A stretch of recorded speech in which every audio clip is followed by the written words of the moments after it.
The Lord be with you. And with your spirit. A reading from the Holy Gospel according to Matthew. Glory to you, O Lord. Jesus spoke to the crowds and to his disciples, saying, "The scribes and the Pharisees have taken their seat on the chair of Moses. Therefore do and observe all things whatsoever they tell you, but do not follow their example. For they preach, but they do not practice. They tie up heavy burdens hard to carry and lay them on people's shoulders, but they will not lift a finger to move them. All their works are performed to be seen. They widen their phylacteries and lengthen their tassels. They love places of honor at banquets, seats of honor in synagogues, greetings in marketplaces, and the salutation, Rabbi. As for you, do not be called Rabbi. You have but one teacher, and you are all brothers. Call no one on earth your father. You have but one Father in heaven. Do not be called Master. You have but one Master, the Christ. The greatest among you must be your servant. Whoever exalts himself will be humbled, but whoever humbles himself will be exalted." The Gospel of the Lord. Praise to you, Lord Jesus Christ.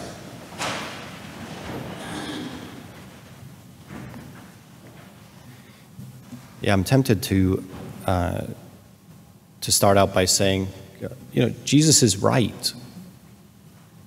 He's right. I mean, there's like real truth in what he's saying that could be universally applied for the betterment of a great many people. Whoever exalts himself will be humbled, but whoever humbles himself will be exalted. So be humble. Yeah, I mean, this is that will be the thrust of it.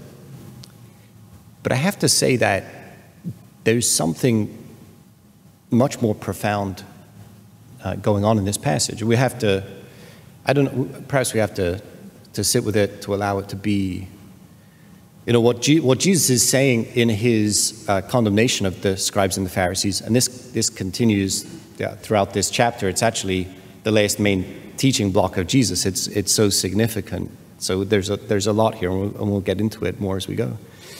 When you see Jesus say this, they love places of honor at banquets, seats of honor in synagogues, greetings in marketplaces, salutation, Rabbi. Those things are not bad things, but they love them.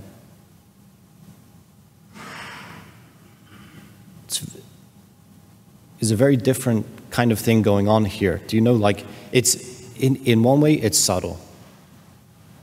What do you love? I think it was St. Augustine who said, "Show me what you love, I will show you who you are." What do you love? What is your life about? What are you working for? What are you working towards? What do you think is the thing that when you get it, you're going to be happy or whole or what, right? All this. What do you love? And what's behind that is the fact that love made flesh for us he's standing in front of us saying that. So this is encounter with love. And so when God is coming to us now, we're about to do things we have no right to do here. Things like eating God, I think things like we're offering God perfect praise. I mean, we can't do that except by being caught up in the perfect praise of Jesus. And we're invited into that as total gift. We've done nothing to deserve that. What have we done to deserve our insertion into the life of the Trinity? We find ourselves caught up in the exchange of love between the Father and the Son. What did we do to deserve that? Not a thing. But love is relentless. So see, I can't dwell on that for too long because this is not about our unworthiness, but we should experience our unworthiness as love, as pure self-gift, God, as he comes to us. He's coming to us relentlessly. He's coming to us without boundary, without restriction. He's here. We're encountering him. We're becoming aware of his presence. We're encountering him. He's love. He loves us. And it's love that issues this condemnation in order to free us, in order to have our lives conform more and more to the God we encounter as pure self-gift, to the love that he shows us, right? We need to become an expression of his generous love. And what catches us up in the thickets, right? What catches us up in the weeds and the thorns of life? It's things like this, setting our hearts on the wrong thing.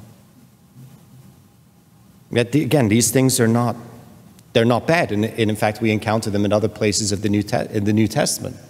St. Paul considers himself a father to his children, whom he has discipled, with whom he has shared the good news.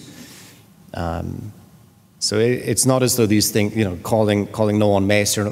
It's if you make your life about that. Make your life about being the master. Make your life about being the father. Right? This is it.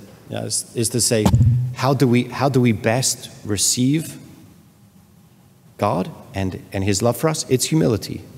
This is the point. Yeah, so it's not to say, look guys, be humble, your life will be better.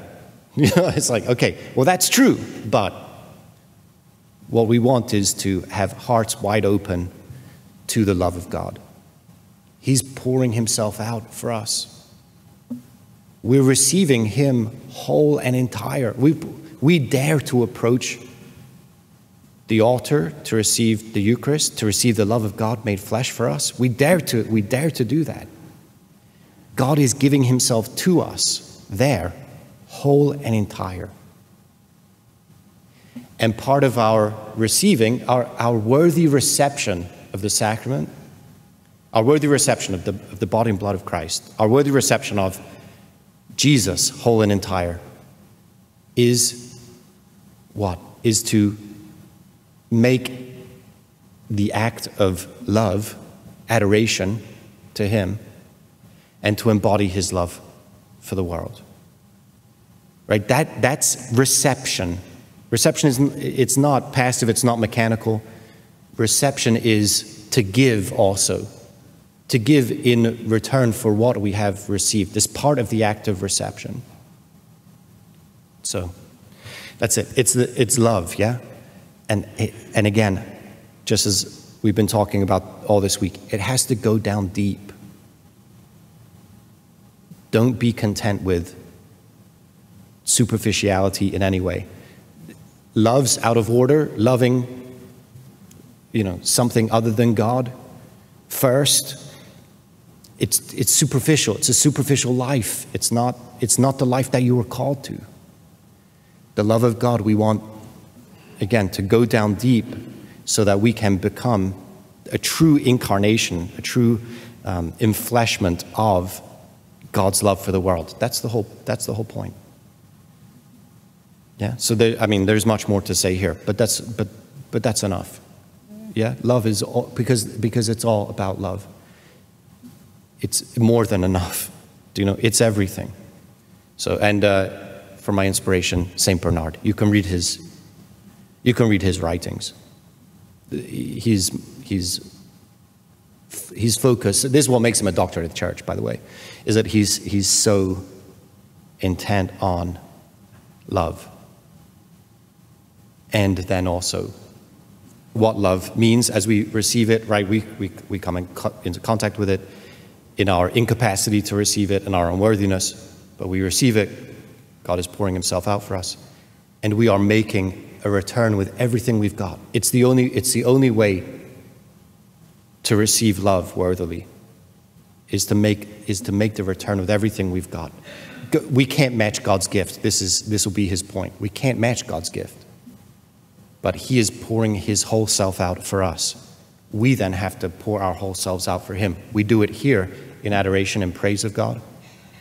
And we do it in the world as a way of, say, elevated justice. As we're in relationships, we're in communities, and we're bringing our whole selves in service of God. We're pouring ourselves out to have his love take effect exactly where we are.